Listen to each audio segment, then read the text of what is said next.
Hey, Smo Trapper. I wanted to talk about the TS-85 today. I had a question about TS-85s and whether I liked them or not, and yes, I do. I think they're awesome.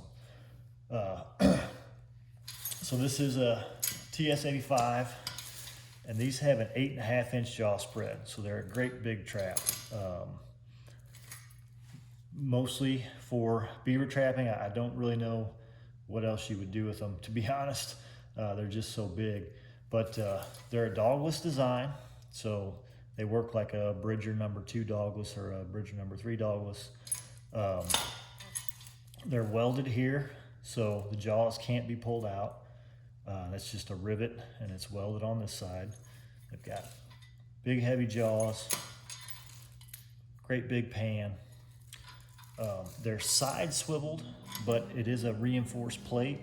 So most traps, when they have this plate down here, would be center swiveled. Most of your canine traps. This one's side swiveled, and that's because you're gonna run it on a drowner. So this gets that chain and everything out of your way and puts it off to one side so you can set it up on your drowner. So I think it's a really good, configuration. Comes with good heavy chain, nice big swivels. So they're just really well built, really heavy duty. Just as a size comparison, this is a Duke #3, and that's your TS-85. So you can see how much bigger a trap the TS-85 is. And if you go back and look at some of the beaver trapping videos that I've done, from this spring especially, I caught showed a beaver catching a Duke #3, and they do fine. They work. I've also got a catch, I think, from this spring in a TS-85. You can see in the video, if you go back and look at it, it was a kind of a marginal catch. I caught him by the toes in my Duke #3. And they will catch and hold. This is a closed jaw. I definitely recommend a closed jaw if you're doing beaver sets, castor mound sets, footholds for beavers. I recommend a closed jaw. Because that their foot does get pretty skinny, pretty narrow, just in that webbed area. So if you don't catch the whole foot, like you're probably going to catch the whole foot in this thing just because it's so big. But if you're using a smaller trap, I definitely would go with closed jaws because a lot of times you're not going to catch the whole foot. You're going to catch toes or up there toward the end of the foot, and if you do that and you have an offset, they could pull out of that. So anyway, that's the TS-85, and the way that I set mine up, you can see here that I've got some trapper's wire and a drowning cable and a T-bar stake and a sandbag.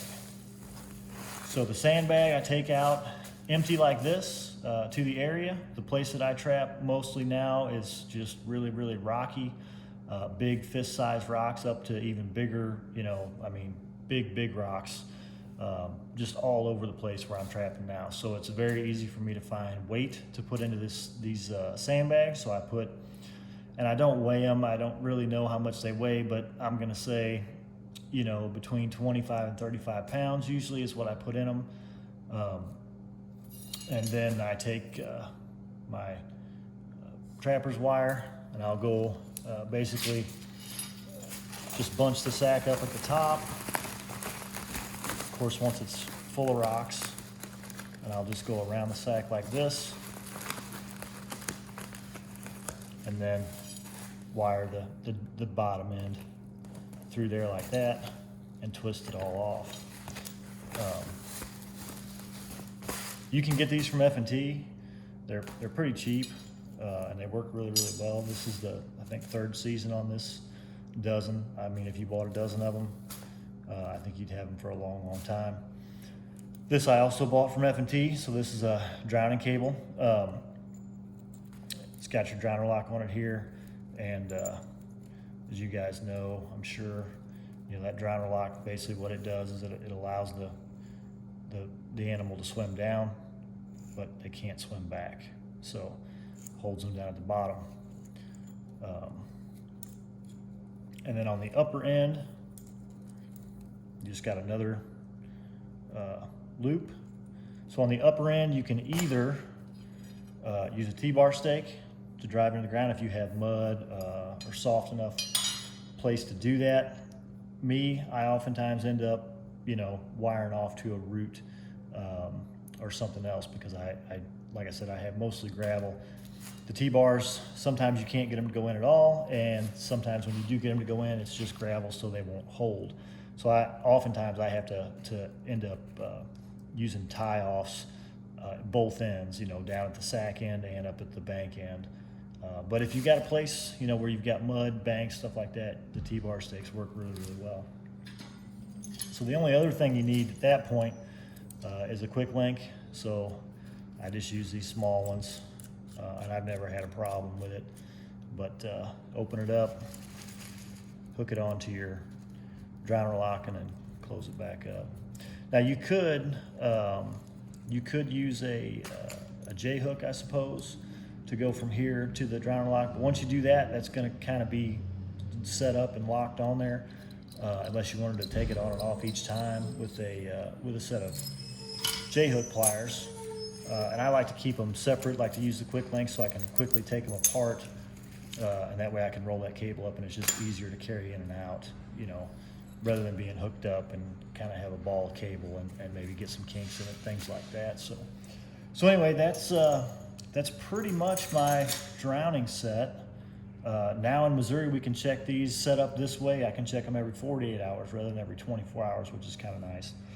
But that's pretty much what I use. I would use all TS-85s if they weren't so doggone expensive, to be honest. The Duke number 3s I got kind of early on when I first started doing castor mount sets. Like I said, they work okay, but I think these are much better. You're going to get that full back foot catch, and it's just a much more reliable way of catching a beaver with such a big back foot. This is a better method. They're really heavy too, so they help with the overall weight. So, your sack of rocks is going to hold them down, but this is going to hold them down as well, which I think works really well.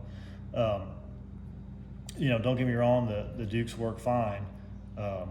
And if I'm trapping in a public area, or if I'm trapping in a place where I think theft might be a problem, I'll usually go ahead and use the Dukes. But the TS-85s are really, really great. They're just really, really nice traps. And they're very heavy, very well built, I think. If you bought, however many you think you're going to need, you'll have them forever as long as they don't get stolen. So anyway, that's the TS-85. Really, really like it. I'll set it here and fire it off for you too, so you guys can see that. Another thing I like about the TS-85 is you can set them by hand. So some of the big beaver traps are really, really hard to set. You got to have a setting tool and different things like that. But these, you can set them by hand, which is kind of nice. They've only got 2 springs, but those springs are plenty strong. I've never had a problem, and I've caught raccoons and beavers in these and held them all just fine. So, but there it is, the big flat pan. You can see, they're just massive. But again, that beaver's got a really big back foot. So if you're going for the back foot catch, or even if you might get a back foot catch, this is going to be a good one to go with. So, and then that dogless system, and they fire real well. So the pan tension is a little bit heavy. To be honest with you, I've never adjusted it or even checked it. But it is kind of heavy. But again, beavers are big animals, and they're going to put a lot of weight down. So I've never had a problem with them not firing either. So very good traps, highly recommended. And I love this little system here. Not a lot of weight to carry in. You can dump the rocks out, obviously, not have to carry a lot of weight out other than the beaver catch, which that's always a heavy part of it. But that's a fun part too, because that way you were successful if you're hauling out a big flat tail. So anyway, thanks guys.